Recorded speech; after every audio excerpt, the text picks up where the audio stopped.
तो एक गद्दार काल एक बोललाय, जय गुजरात. किती लाचारी करायची. तो पुष्पा पिक्चर पाहिलाय तुम्ही सगळ्यांनी, दाढीवरला हात फिरून झुकेगा नाही साला. तशी हे गद्दार म्हणतात उठेगा नाही साला.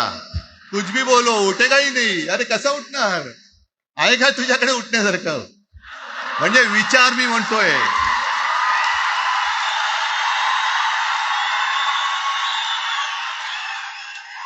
अरे विचार वगैरे मी म्हणतोय.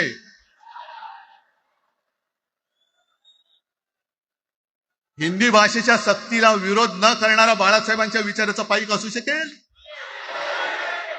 आपला मालक आला म्हणून त्याच्यासमोर जय गुजरात म्हणणारा आपल्या बाळासाहेबांच्या विचाराचा पाईक असू शकेल. मग आता जे मला वाटतं कुठल्या एबीपीचं होतं ना, उघडा डोळे बघा नीट. डोळे उघडलेत. पण आता जर का डोळे उघडले नाही तर पुन्हा कधी उघडण्याची वेळ येणार नाही, कायमचे मिटून जातील. आत्ताच डोळे उघडा, आत्ताच जागे व्हा.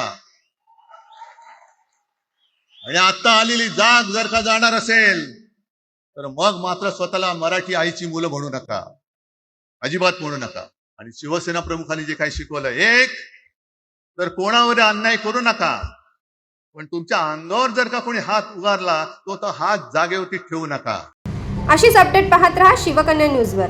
बातमी विश्वात सतत खबरदार आणि जागरूक राहण्यासाठी चॅनलला सबस्क्राईब करा.